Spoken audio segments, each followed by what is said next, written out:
Good morning all. Welcome to Learners Academy.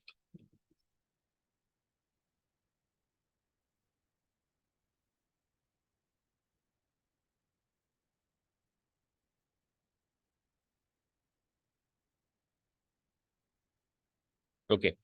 So today we are going to solve exercise number 9.3 नहीं है आपके course में कौन सी 8.2 एक तो चैप्टर कम हुआ है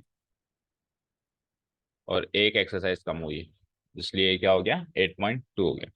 topic name is geometric progression. तो बेसिकली तीन चार फॉर्मूला है जिस पर ये पूरी एक्सरसाइज रिवॉल्व करती है। फटाफट से पहले फॉर्मूला रिकॉल करो और शुरुआती कुछ क्वेश्चंस काफी बेसिक क्वेश्चंस लगेंगे। जैसे एपी में अपन ने कुछ बेसिक क्वेश्चंस किए थे लास्ट ईयर, वैसे जीपी कुछ बेसिक क्वेश्चंस हैं शुरुआत के, फिर धीरे धीरे एडवांस क्वेश्चंस हैं। सो कुछ एक फॉर्मूला रिकॉल करो। सबसे पहले चीज, जीपी की जनरल फॉर्म क्या होती है? जीपी की जनरल फॉर्म क्या होती है बताओ? किसी भी जीपी की जनरल फॉर्म क्या होती है? 2R 2R a r square r cube to the power 4 and so on. ये इसकी जनरल फॉर्म होती है, जिसमें ये पहली टर्म, ये दूसरी टर्म, ये तीसरी term A3 A4 A5 and so on. ठीक है, पहली बात तो ये। दूसरी बात, जनरल टर्म फॉर्मूला क्या होता है? nth term formula an equal to क्या?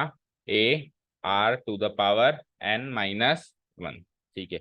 तीसरा formula sum to n terms of a GP, जिसको अपन एसएन से डिनोट कराते हैं। बोलो एसएन का फॉर्मूला बोलो, बोलो। क्यों नहीं है याद? नोट्स कंप्लीट है यहाँ तक है? एक वीडियो के क्यों बाकी है? तो ऐसा कौन सा जरूरी काम है जो हम ये एक इसको खत्म नहीं कर पा रहे हैं? 2 दिन की छुट्टियां बिता के आए हो आप, फिर भी ये हालत है। अब कब सिंसियर हो गए? अब कौन सा समय आएगा सिंसियरिटी लाने का? बोलो साक्षी, आपके नोट्स कंप्लीट है यहाँ तक के? क्यों? टेस्ट भी खत्म हो गया अब तो? क्यों? तो उसे एक वीडियो को क्यों छोड़ रखा है? कल छुट्टी हो गई, परसों मैंने छुट्टी कर दी। 2 दिन की छुट्टी कम होती है पेंडेंसी निकालने के लिए? आपको पेंडेंसी निकालने के लिए फिर अलग से छुट्टी दूं? बोलो एसएन का फॉर्मूला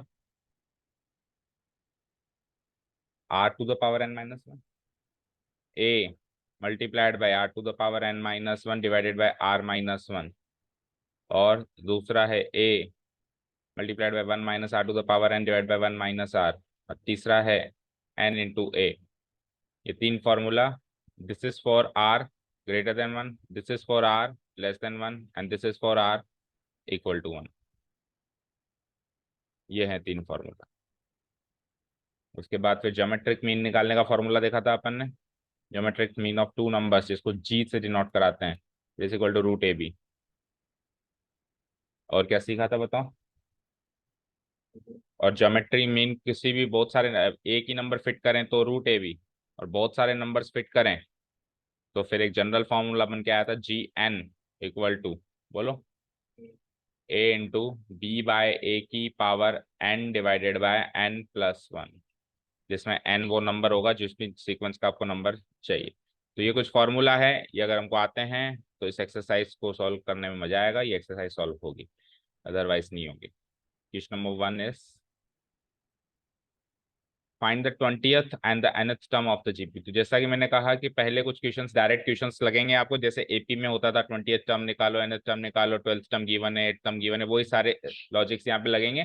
बस वहाँ एपी के फॉर्मूले चलते थे, अभी जीपी के फॉर्मूले चलेंगे। Here the given, here the given, GP is. अच्छा वन मोर थिंग, अगर क्वेश्चन में क्लियर कट गिवन है कि वो जीपी है, जैसे गिवन है, जैसे गिवन है, जैसे कि ये गिवन है, इसमें गिवन नहीं है, सीक्वेंस कह रहा है वो, है ना? तो पहले आप, अगर सीक्वेंस गिवन है तो पहले आपको प्रूव करना पड़ेगा वो जीपी है, फिर आगे जीपी का कॉन्सेप्ट लगेगा। अगर क्लियर कट आगे होकर गिवन है जीपी, तब तो आप सीधे जीपी का कॉन्सेप्ट लगाएंगे। अदरवाइज पहले आप इसको प्रूव करेंगे कि वो जीपी है। तो इसमें तो क्लियर कट जीपी गिवन है तो आपको प्रूव करने की जरूरत नहीं है। आप सीधे सीधे जीपी का के जो फॉर्मूले हैं वो लगा सकते हैं। समझ आया? So given GP is, GP लिख देंगे पहले हम 5/2 comma 5/4 comma 5/8 and so on.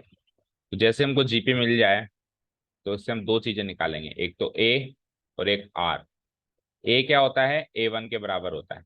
ए क्या होता है? किसके बराबर होता है?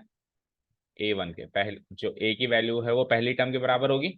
पहली टर्म क्या है? 5/2। जो आर होगा वो कैसे निकालते हैं कॉमन रेशियो? बोलो। माइनस। फिर कॉमन डिफरेंस और कॉमन रेशियो में क्या डिफरेंस रहा? अगर ये भी A2 माइनस, ये A2 माइनस A1, ये भी A2 divided by A1, A2 divided by A1, या फिर तीन टर्म्स हैं तो A3 डिवाइडेड बाय A2 भी कर सकते हैं। सो A2 क्या है हमारा? 5/4 डिवाइडेड बाय A1 क्या है हमारा? 5/2।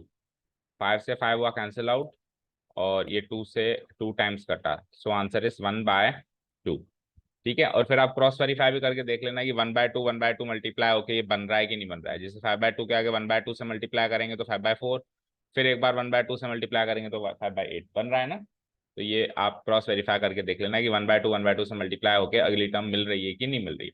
सो ए क्लियर है, आर क्लियर है। जैसे एक एपी का ए और डी क्लियर होता था तो उस एपी के सारे राज जानते थे आप, वैसे एक जीपी का ए और आर क्लियर है तो उस जीपी के सारे राज आप जानते हो, उसका कुछ भी छुपा हुआ नहीं है। You can find anything about that GP. तो आपको 20th और nth टर्म चाहिए, तो पहले तो 20th टर्म।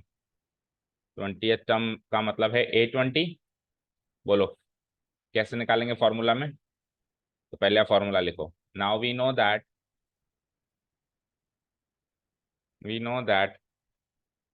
nth टर्म भी तो पूछा है उसने, nth टर्म भी तो पूछा है, तो मैं पहले nth टर्म निकाल देता हूँ। nth टर्म यानी an। क्या फॉर्मूला है an का? AR⁴ तो यहाँ से a और r की वैल्यू पुट अप कर दो। a है 5/2 मल्टीप्लाइड बाय r क्या है? 1/2 की पावर n-1। तो क्या आंसर आएगा? देखो 1 5/2, 1 की कुछ भी पावर लगाओ 1 ही आता है, और 2 की पावर n-1। ठीक है, नेक्स्ट स्टेप में 5 और 2 की पावर यहाँ पे 1 है, यहाँ पे n-1 है। जब मल्टीप्लाई होंगे तो पावर से ऐड हो जाएंगी। सो n-1 में हम 1 ऐड करेंगे तो क्या बचेगा? n। -1 + 1 कट जाएगा। So 5 divided by 2 to the power n, तो आ गई मेरी nth टर्म। ठीक है, और दूसरी टर्म कौन सी पूछी है? दूसरी टर्म कौन सी पूछी है? 20th। अब 20th टर्म निकालने के यहाँ से दो रास्ते हैं। पहला रास्ता तो सेम टू सेम ऐसे कैसे ही चलो जैसे ऊपर चले थे। A × R⁴ क्या हो जाएगा? 19, और ए की वैल्यू यहाँ से पुटअप कर लो, आर की वैल्यू यहाँ से पुटअप कर लो। पहला तरीका ये। दूसरा तरीका यह है कि अगर आपने an की सिंपलेस्ट फॉर्म निकाल दी है तो A20 निकालने के लिए जस्ट 20 यहाँ इसी वाले ऊपर वाले क्वेश्चन में ही 20 पुटअप कर लो, मतलब ऊपर वाले आंसर में 20 पुटअप कर लो। समझ आया? बोलो। ठीक है, तो अगर हमसे nth टर्म उसने पूछी, हमने निकाली है, तब तो हम 20th टर्म निकालने का ये वाला तरीका चूज करेंगे। कौन सा? कि इसी के अंदर हम 20 डाल देंगे। 5 डिवाइडेड बाय, देखो n की जगह 20 पुटअप हुआ तो इसके आंसर में भी n की जगह 20 पुटअप हो जाएगा। समझ आया? तो 5 divided by 2 to the power 20 answer. अब अपने को 2 की पावर 20 याद नहीं रखनी, 2 की 10 पावर याद रखनी, 3 की 5 की, 3 की 4 की 5 की और 6 की, 6 पावर से याद रखनी है इस एक्सरसाइज को सॉल्व करने के लिए। नहीं याद रखोगे तो फिर सॉल्व करने बैठोगे तो आपका टाइम वेस्ट होगा।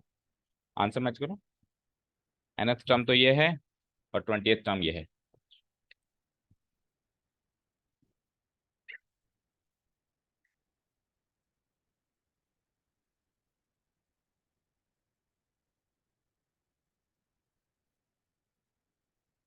क्लियर?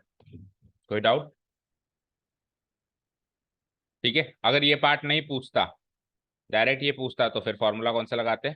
A20 का AR⁴ यानी 19। ठीक है, क्लियर है? बोलो।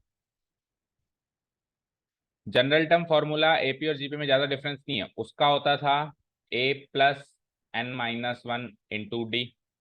इसका होता है A × R⁴ n-1। ए उसमें भी होता था, बोलो, ए उसमें भी होता था ए इसमें भी होता है, इधर से हम n-1 उसमें भी करते थे, इधर से n-1 इसमें भी करते हैं। उसमें क्या होता था, कॉमन डिफरेंस मल्टीप्लाई होता था, इसमें कॉमन रेशियो की पावर हो जाएगी। इसमें इन दोनों के बीच में प्लस का साइन होता था, इसमें इन दोनों के बीच में माइनस मल्टीप्लाई का साइन। तो ऐसा नहीं है कि हम जीपी के फॉर्मूले याद करें तो हम पीछे एपी के भूल जाएं।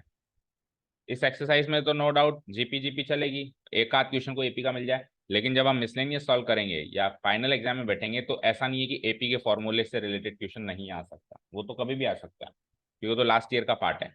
समझ गए? Second question, find the twelfth term of the GP. अब ट्वेल्थ टर्म चाहिए आपको, एट्थ टर्म आपको गिवन है और कॉमन रेशियो भी गिवन है।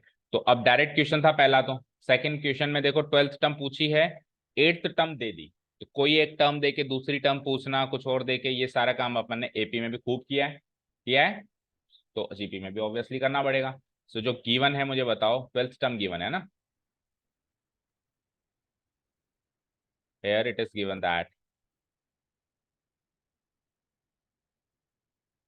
here it is given that, given क्या है, गिवन ये है twelfth term of the GP equal to, sorry twelfth term तो निकालनी है, एट्थ टर्म गिवन है, eighth term of the GP is equal to 192, ये गिवन है, इसको मैथमेटिकली लिखें तो दैट इज एट्थ टर्म को क्या लिखेंगे, ए एट, बोलो, इक्वल टू 192। एट्थ टर्म को क्या बोलोगे, ए एट ही बोलोगे ना जनरल टर्म से, इंप्लाइज। अब ए एट को एक्सपैंड करो, क्या लिखेंगे, ए आर 9 या 7, कम करते हैं बढ़ाते हैं थोड़ी ना, ए आर की पावर 7 इक्वल टू 192। बस इससे ज्यादा नहीं सॉल्व कर सकते इसको, तो इसको तो एज इट इज छोड़ दो। अब आपको कॉमन रेशियो भी तो गिवन है, 2 गिवन है ना, कॉमन रेशियो 2 गिवन है ना, लेट्स इसको इक्वेशन 1 मार्क करके छोड़ दिया। Also common ratio r equal to कितना गिवन है, 2, सामने डाल दो गिवन, तो putting r equal to 2, r equal to 2 in equation 1 में पुटअप कर दूं मैं इसको, वी गेट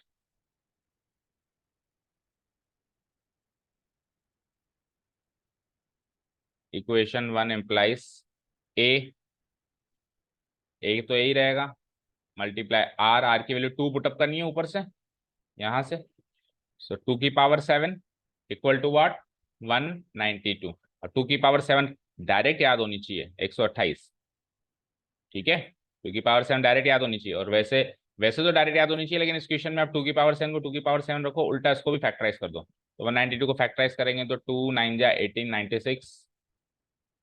96 बचा, फिर वापस 96 को 2 से डिवाइड किया तो 48 बचा, और 48 को 2 से डिवाइड किया 24 बचा, 24 को 2 से डिवाइड किया 12 बचा, 12 को 2 से डिवाइड किया 6 बचा, इंटू 3, सही है, 1 2 3 4 5 6। तो अब यहाँ से ए की वैल्यू कैसे निकालूंगा, ऊपर तो है 2 की पावर 6 मल्टीप्लाइड बाय 3, और नीचे क्या है 2 की पावर 7, तो एक पावर नीचे रह जाएगी, ऊपर 6 है नीचे 7 है, तो एक नीचे रह जाएगी, ये तो 1 टाइम्स कट जाएगा और ये 2 टाइम्स रह जाएगा, तो ए की वैल्यू आ गई 3/2। अगेन आर गिवन था और ए मैंने निकाल लिया, तो एक एपी का कुछ भी ए और आर पता है तो कुछ भी निकाल सकते हो, क्या निकालना था, ट्वेल्थ टर्म निकालनी थी, this was the question. So twelfth term of the GP is the given GP is twelfth term of the given GP, that is, उसको A12 कहेंगे, A12 की एक्सपैंडेड फॉर्म बोलो, ए आर की power 11। सो ए हमने निकाल लिया 3/2, आर उसने दे रखा था 2, 2 की पावर 11, ठीक है। अब देखो 2 की पावर 11 तो ऊपर है और 2 नीचे है, तो 10 रह जाएंगी ऊपर पावर्स, तो 3 इंटू 2 की पावर 10, और 2 की 10 पावर तक मैंने कहा याद होना चाहिए, 1024 होता है, बोलो कब तक याद हो जाएंगी, कल तक हो जानी चाहिए, 3 गुणा 1024 करो, 3096, मैच करो आंसर। क्या गलत है, 96 4 24 4 जा 96 होता है, 24 3 जा 70, 3072। ठीक है, मैच हुआ, क्लियर है, समझ आया। अभी ये मानो बिल्कुल रद्दी क्वेश्चन चल रहे हैं, बेसिक, ऐसे क्वेश्चन नहीं आएंगे एग्जाम में। एग्जाम में तो नीचे के क्वेश्चन आएंगे, ये तैयारी चल रही है उन क्वेश्चंस को सॉल्व करने की। तो ये क्वेश्चन एक जरिया है कि ये फॉर्मूला वार्मूले को रिवाइज कर लो, वार्म अप कर लो, वार्म अप मैच है ये। मेन जो मैचेस हैं इंटरनेशनल वो तो नीचे है। ठीक है, कर दूं बंद। चलो क्वेश्चन नंबर थर्ड देखो। पांचवी आठवीं ग्यारहवीं टर्म गिवन है पी क्यू आर। पांचवी आठवीं ग्यारहवीं टर्म क्या गिवन है, पी क्यू एस रेस्पेक्टिवली। मतलब पांचवी टर्म एक वैल्यू होगी, वो वैल्यू पी गिवन। आठवीं टर्म भी एक वैल्यू होगी, वो वैल्यू क्यू गिवन है। और ग्यारहवीं टर्म भी एक वैल्यू होगी, वो वैल्यू एस गिवन है। आपको ये इक्वेशन प्रूव करके बतानी है, q square equal to p है। समझ आया। तो सबसे पहले तो जो गिवन है उसको एक्सपैंड करना शुरू करें। Here it is given that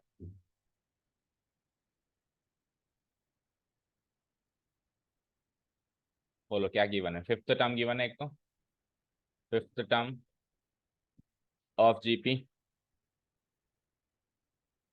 फिर उसके बाद eighth term of the GP given है, और फिर 11th term of the GP given. ये तीन बातें गिवन है।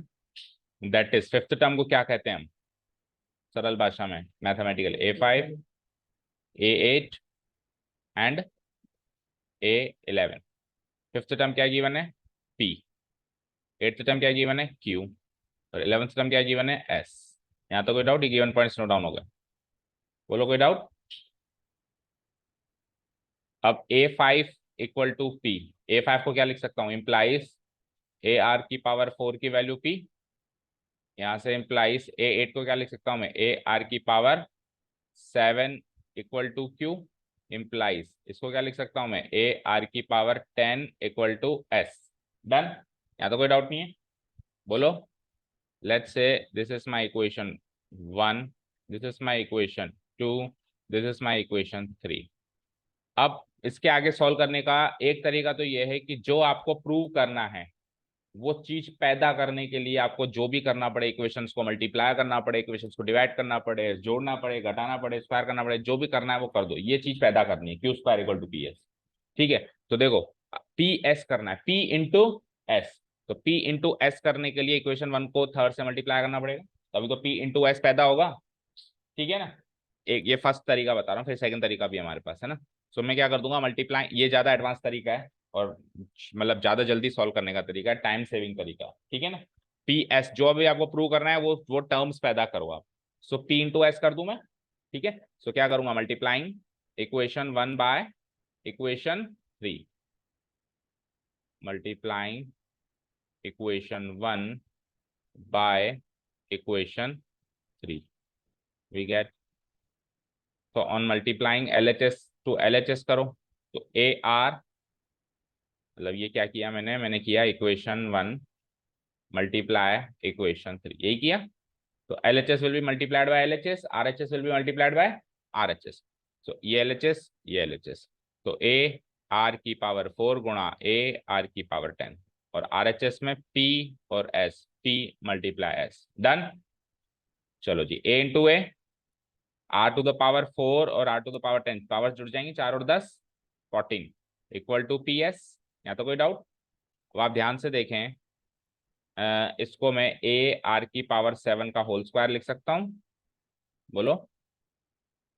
A का स्क्वायर, चाबी, साक्षी उठो एक बार, ये गेट खोलो। देखो इस दीवार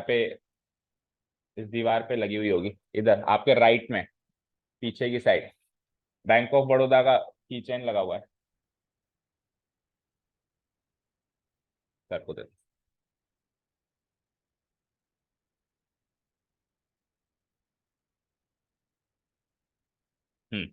सो ए का भी स्क्वायर है, और R⁻14 को क्या लिख सकता हूँ, R⁻7 का square.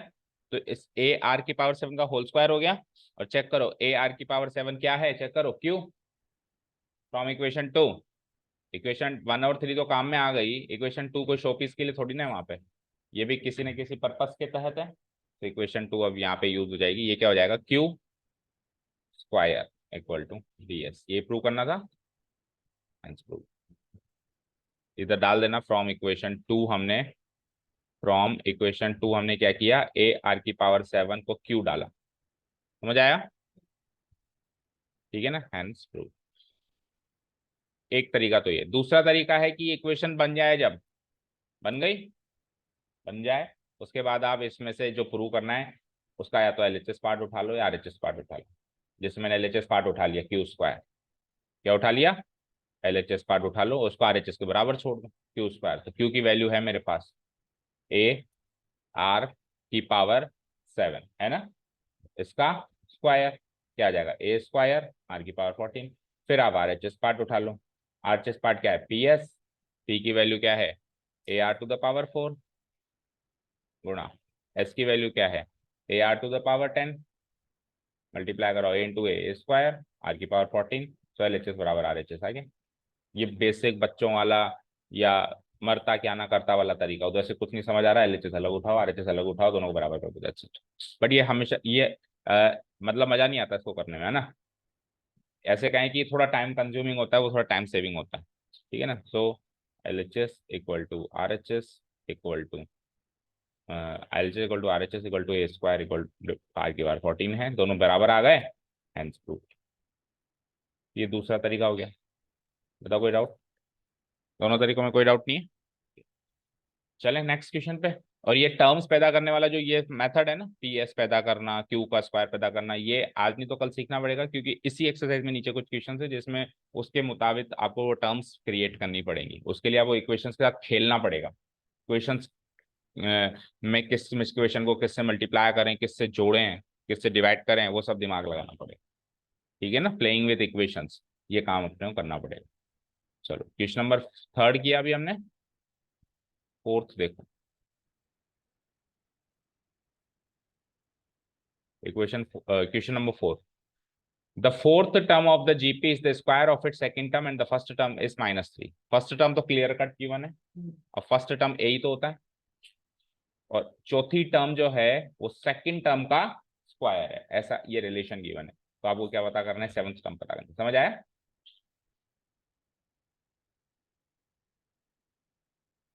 It is given that, given points note down करेंगे पहले। सबसे पहले तो जो चीज बहुत ज्यादा क्लियर है ना उसको पहले लिख देनी चाहिए। जैसे बहुत ज्यादा क्लियर क्या है, फर्स्ट टर्म, तो फर्स्ट टर्म के बारे में पहले लिख दो, first term of GP, first term of a GP. और फर्स्ट टर्म को हम सिंपली ए भी बोल सकते हैं। कितना गिवन है, -3। Done.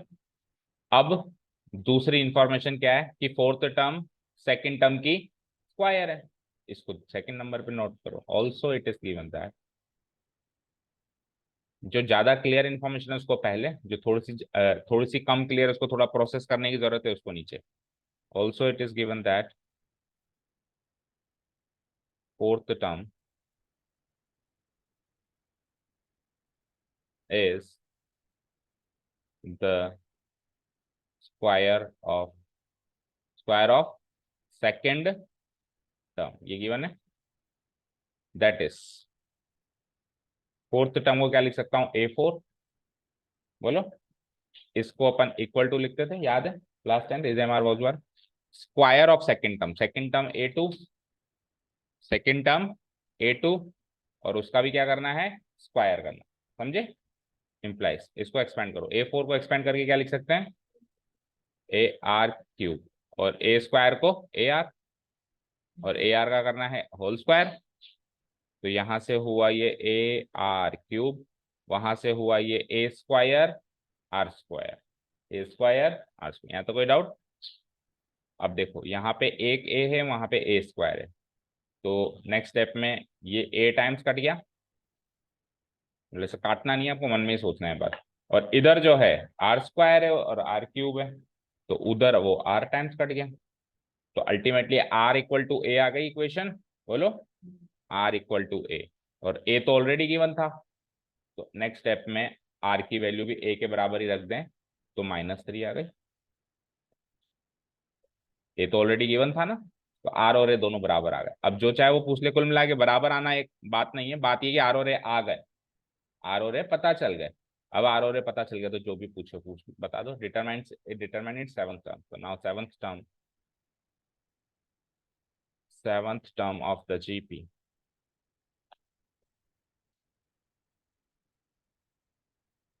GP is, seventh term of the GP को हम A7 से डिनोट करा सकते हैं, which is equal to, expand करो सेवंथ टर्म को,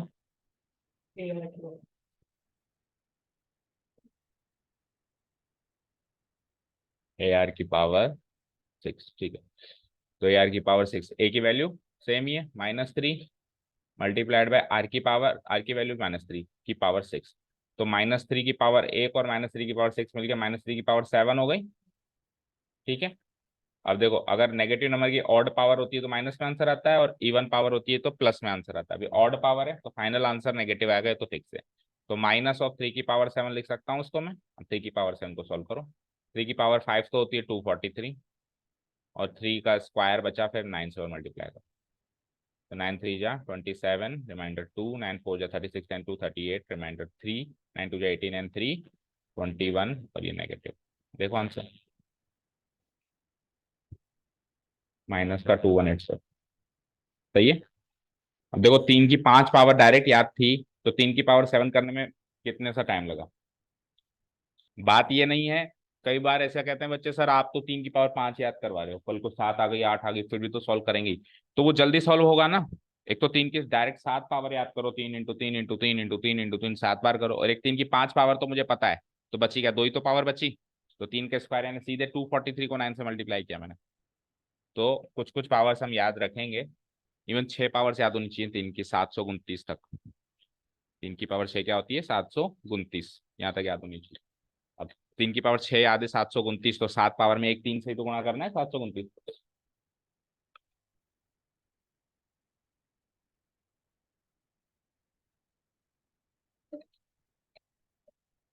ठीक है, चले नेक्स्ट क्वेश्चन पे। क्वेश्चन नंबर क्वेश्चन नंबर कौन सा करना है अभी, which term of the following sequence is this. अब आपसे nth टर्म जो है पूछ नहीं रहा है, nth टर्म दे दिया और सीक पोजीशन पूछ रहा है उसकी, जैसे एपी में भी किए थे ऐसे क्वेश्चंस, बोलो किए थे कि इस सीक्वेंस का, ये जो सीक्वेंस है, इस सीक्वेंस का कौन सी ऐसी टर्म है जो 128 होगी।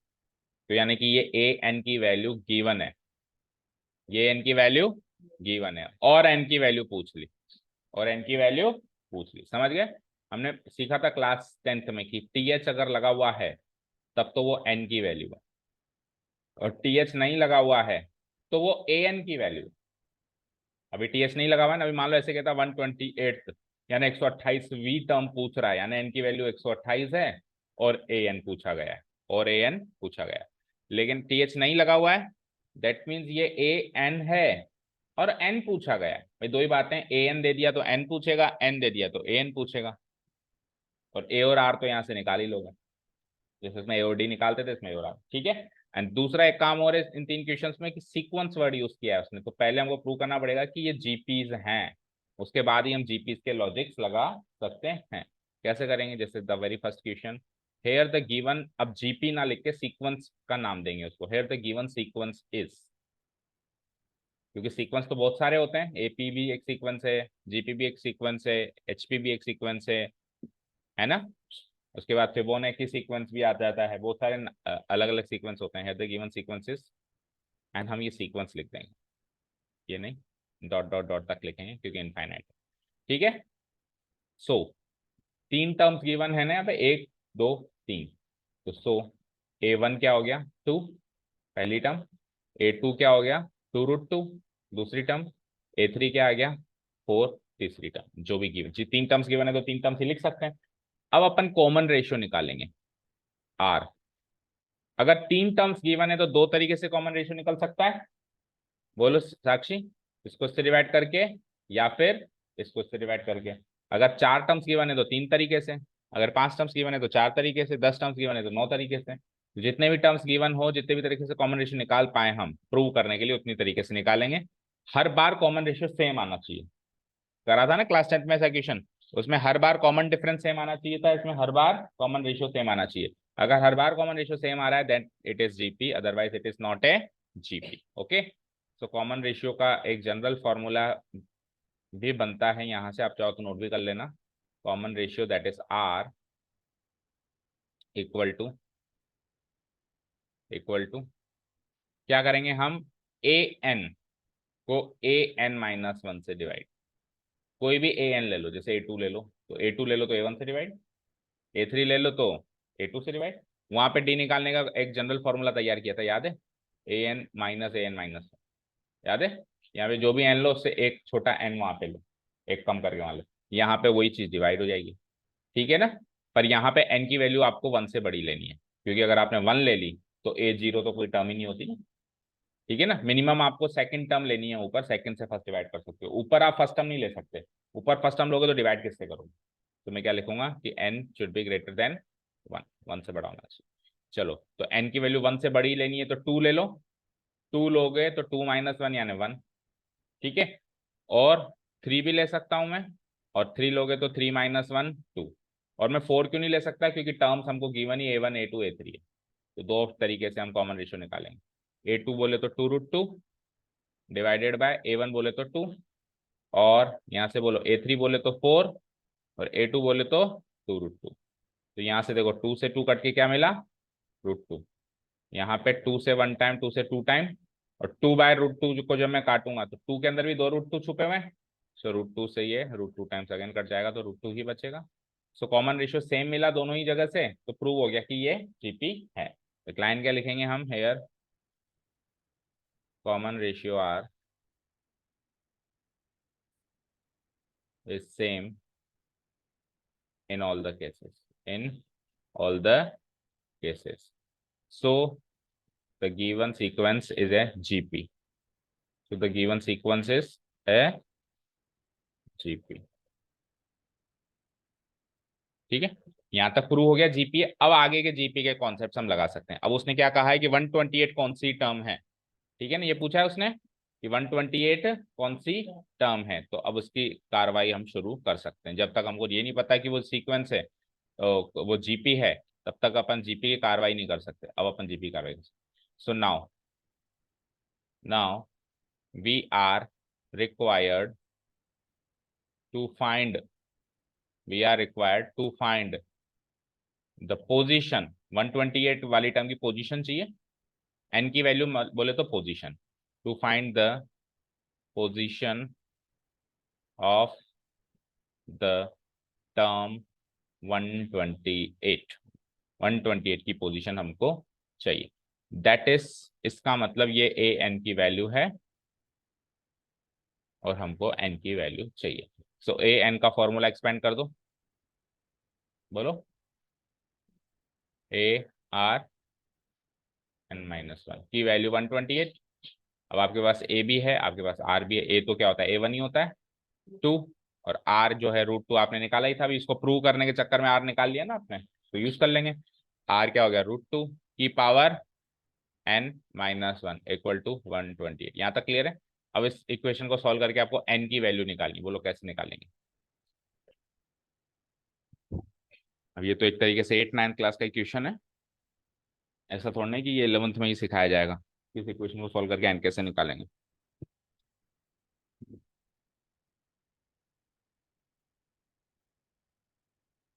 बोलो।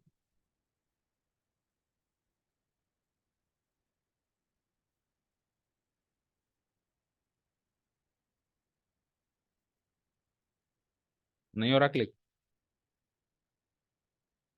इसलिए नहीं हो रहा क्योंकि टू की पावर से आती है। अब अगर टू की पावर से याद हो, अगर टू की पावर्स याद हो तो ये 128 टू की पावर 7 होती है, डायरेक्ट क्लिक करता है। 128 को फैक्टराइज करके देख लो, 7 दुक्के निकल के आएंगे, two into two into two into two. अब टू की पावर 7 है, तो पहले तो जो एक टू कट रहा है उसको काटो, इस टू को उधर ले जाऊं मैं, बोलो। जो कट रहा है उसको काट दो, इस टू को, और मान लो नहीं कट रहा है तो फिर बात की बात थी। तो अब क्या हुआ, रूट टू की power n minus one equal to कितनी पावर्स बची वहां पे, 6। अब जो मुझे पता करना है वो ऊपर बैठा है एक्सपोनेंट में, n-1, n पता करना है ना आपको। तो जो अगर वो ऊपर बैठा है तो आपको बेसिस को इक्वल करना पड़ेगा, वो अगर नीचे बैठा है तो आपको पावर्स को इक्वल करना पड़ेगा। समझ गए? अगर वो ऊपर बैठा है तो उसको आपको इन दोनों के बेसिस को इक्वल करना पड़ेगा। और मान लो अभी n-1 नीचे बैठा होता और कुछ पावर लगी हुई होती, तो फिर उस केस में आपको पावर्स को इक्वल करना होता। तो यहाँ पे बेसिस को इक्वल कर सकते हैं हम कैसे? या तो √2 को 2 बना दो, या 2 को √2 बना दो, या तो √2 को 2 बना दो, या 2 को √2 बना दो। दोनों काम कर सकते हैं क्या हम? बताओ कैसे। देखो, वो काम तो दोनों ही काम आसान है वैसे। 2 की पावर 6 को 2 को मैं क्या लिख सकता हूँ? √2 का स्क्वायर, और इस पूरे की पावर है 6। 2 को लिख दिया मैंने √2 का स्क्वायर, इस पूरे की पावर 6। एक तरीका ये। दूसरा तरीका आपको पता होना चाहिए, रूट का मतलब होता है हाफ पावर। रूट का मतलब क्या होता है? Half power. तो √2 है तो मैं इसको लिख सकता हूँ 2 की पावर ½ और इस पूरे की पावर क्या लगी हुई है? n-1 इक्वल टू 2 की पावर 6। अब a की पावर m की पावर n क्या होता है? a की पावर mn, मल्टीप्लाई हो जाएंगी पावर्स। तो 2 की पावर 1/2 को n-1 से मल्टीप्लाई करेंगे तो n-1/2 इक्वल टू 2 की पावर 6। तो बेसिस सेम हो गए। एक बार बेसिस सेम हो गए तो पावर से पावर इक्वेट हो जाएगी। समझ गए? उसके बाद इस क्वेश्चन में आ जाओ। इम्प्लाइज 2 से 2 मैच हो गया तो n-1 पावर है इसकी डिवाइडेड बाय 2 और उसकी पावर है 6। अब यहाँ से n की वैल्यू आ जाएगी n-1 यानी 2 6 12, n की वैल्यू 12 + 1 दैट मीन्स 13। ठीक है, और n की वैल्यू एक नेचुरल नंबर आनी चाहिए। a कुछ भी आ सकता है, r कुछ भी आ सकता है, an कुछ भी आ सकता है। चार चीजें हैं, a r an और n। a r और an तो कुछ भी आ सकता है पर कभी भी, अच्छा आर जीरो नहीं आ सकता, बस कॉमन रेशियो क्या नहीं आ सकता? जीरो, क्योंकि जीरो आ जाएगा तो सारा सीक्वेंस ही जीरो बन जाएगा ना। तो आर जीरो नहीं आ सकता, और कुछ भी आ सकता है। ए तो कुछ भी आ सकता है, ए एन भी कुछ भी आ सकता है, और एन हर हाल में एक नेचुरल नंबर आना चाहिए। नहीं आ रहा तो समझ लेना हमने कोई ना कोई गलती करी। ठीक है, तो ये पावर कन्वर्जन ये सब समझ में आया। ठीक है, एक क्लोजिंग स्टेटमेंट लिख देंगे। हेंस क्या आंसर आया? 13th टर्म, जो भी n की वैल्यू होती है उसके आगे th लगाया जा सकता है, हमेशा याद रखें। जो भी n की वैल्यू होती है उसके आगे क्या लगा? क्योंकि वो पोजीशन है। ठीक है ना, मैंने कहा कि साक्षी अभी पोजीशन क्या है, तो आप ऐसे ही तो बोलोगे थर्ड, फोर्थ, फिफ्थ, ऐसा ना बोलोगे 3 4 5। तो पोजीशन के आगे ts लग सकता है। Okay, hence 13th term of the given GP is 128। ये हमारा क्लोजिंग स्टेटमेंट हो जाएगा। समझ आया? अगले दो क्वेश्चन होमवर्क हो सकते हैं सेम पैटर्न के। बी एंड सी बोलो, हो सकते हैं। 6th क्वेश्चन देखो, अर्थमेट सॉरी जाओ आप जाओ, आपको भी जाना है, आपका तो लेट है ना school, 6:15। For what values of x the numbers this are in G. चलो ये वाला क्वेश्चन करके जाओ। तो एक्स बीच में फिट कर दिया उसने, एक्स क्या कर दिया उसने? बीच में फिट कर दिया। तो अगर 3 नंबर जीपी में हैं तो बीच वाला नंबर अगल बगल के नंबर्स का ज्योमेट्रिक मीन है। लिखा था ना अपन ने, if a b and c are in GP तो b is the GM of a and c. ठीक है था। तो उस लॉजिक से हम इसको, दो लॉजिक्स हैं, एक लॉजिक तो ये जो भी मैंने बताया जीएम का लॉजिक, और दूसरा अगर हम मान लो जीएम का लॉजिक ना भी जानते तो भी एक दूसरा तरीका है। ठीक है, सबसे पहले तो हम लिखेंगे here it is given that, it is given that, क्या गिवन है? कि -2/7 comma x comma -2/7 are in GP, are in GP, ये गिवन है। सो जीएम वाला लॉजिक लगा रहा हूं पहले तो, है ना। X is the GM of, so x is the GM of -2/7 and again दूसरा नंबर भी -2, सेम है दोनों नंबर। ठीक है, ओके। तो अगर x अगर इसका जीएम है तो जीएम निकालने का जो फॉर्मूला है वो लगा दो, that is x equal to, कैसे हम जीएम निकालते हैं दो नंबर्स का? Whole root of A B. तो होल रूट ऑफ ए क्या है? -2/7 मल्टीप्लाइड बाय बी भी क्या है? -2/7। सो ये हो जाएगा रूट ऑफ -2/7 इंटू -2/7, 4/4 49। आंसर 4/49 का रूट करो। क्या? √2/√7। √2 क्यों होगा? √4 इक्वल टू √2 होता है। √4 इक्वल टू √2 होता है क्या? √4 क्या होता है? 2। तो क्या लिखेंगे? 2/7 भी गलत है, प्लस और माइनस 2/7, क्योंकि कोई टर्म तो नेगेटिव ही हो सकती है ना, ये नेचुरल नंबर, ये कोई पॉजिटिव आना कोई जरूरी छोड़ना है?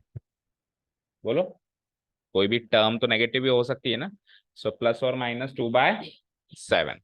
क्लियर है? एक तरीका तो ये आंसर आ गया मेरा फाइनल। देखो पीछे मैच करो पहले, सही है क्या?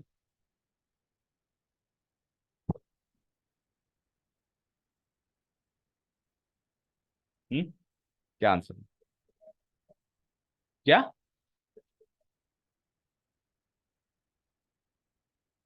गलत है, वो गलत है। 6 का आंसर दे रखा है ना, वो गलत है। उन्होंने वो निकाल रखा है, आर की वैल्यू निकाल रखी है इसमें। ठीक है, हमारा आंसर यही होगा। लास्ट ईयर भी आया था ये चीज, है ना।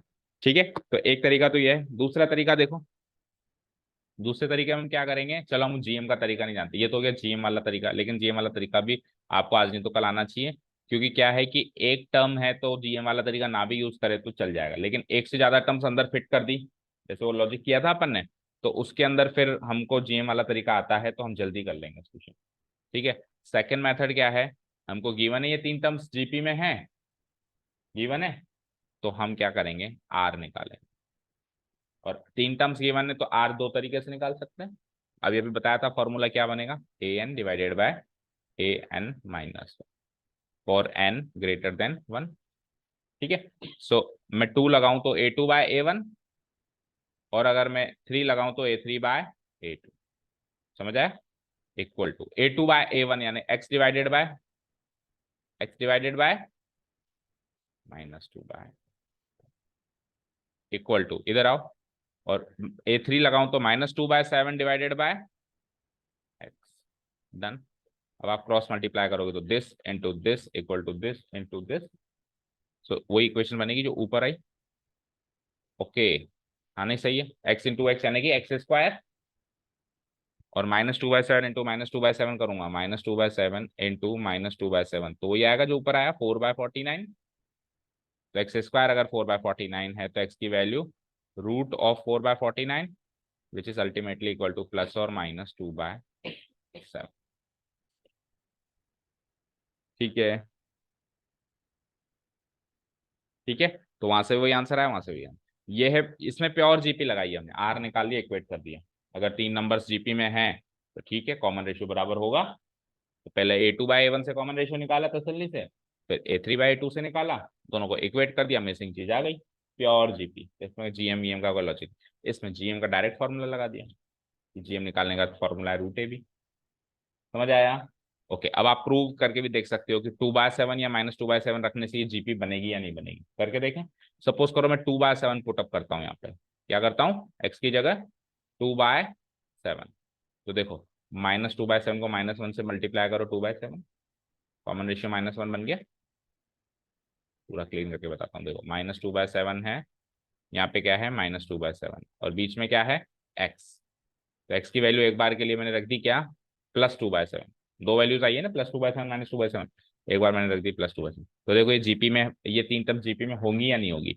देखो अगर मैं इसको -1 से मल्टीप्लाई करूं तो -2/7 इंटू -1 2/7, अगेन वापस -1 से मल्टीप्लाई करूं तो 2/7 इंटू -1 -2/7, यानी 2/7 रखने से ही जीपी बनता है ना। और अगर मैं -2/7 रख दूं तो 1 से मल्टीप्लाई करा दो, उधर तो पहले 1 ही लिखा था मैंने। समझ आया? -2/7 इंटू 1 -2/7, अगेन -2/7 इंटू 1 अगेन -2/7। ठीक है। तो वो जो +और -1 आंसर आया ना, वो आर का आया है। देखो एक बार तो मैंने आर की वैल्यू क्या रखी पहले, -1, और अभी क्या रखी मैंने, +1। तो क्वेश्चन या तो अधूरा है, ऐसे आगे आना चाहिए, find the value of R. ठीक है ना। और नहीं तो फिर जो भी बात है, कुल मिला के डेटा इनसफिशियंट है यहाँ पे, बाकी उस प्लस और -1 लाने के लिए। तो यहाँ पे आर की वैल्यू में +और -1 रख सकता हूँ, आर इक्वल टू +और -1। ठीक है। जब मैं -1 रखता हूँ तो जीपी क्या बनती है, -2/7 +2/7 -2/7। जब मैं आर की वैल्यू 1 रखता हूँ तो फिर सेम कांस्टेंट जीपी बनती है, -2/7 -2/7 -2/7, सारी टर्म से -2/7, क्योंकि 1 से मल्टीप्लाई करेंगे तो वही मिलेगा। ठीक है, क्लियर है कि 6 तक कोई डाउट नहीं है? So these were the basic, the very basic questions based on the formula, general term formula के क्वेश्चंस करीब करीब हमने यहाँ पे कर दिए। ए एन nth टर्म जिसको अपन बोलते हैं, ए आर की पावर n-1, इससे रिलेटेड, हालांकि ये फॉर्मूले तो पूरे चलेंगे एक्सरसाइज में, लेकिन इस फॉर्मूले के बेसिक क्वेश्चन हमने कर लिए। अब देखो आगे से सम के क्वेश्चन आ गए वापस, है ना। अब सम निकालना है, एस एन निकालना है, मतलब कल से एस एन के फॉर्मूला चलेंगे, एस एन के कुछ बेसिक फॉर्मूला चलेंगे ना। अभी अभी nth टर्म के बेसिक फॉर्मूला क्वेश्चन चले, कल एस एन के बेसिक क्वेश्चन चलेंगे, और फिर धीरे धीरे इन दोनों को मर्ज करके फिर एडवांस क्वेश्चन बनाएगा। nth टर्म का भी यूज होगा, एस एन का भी। ठीक है, चलो बाकी कल करते हैं। Thank you so much for listening to us, have a nice day, keep learning and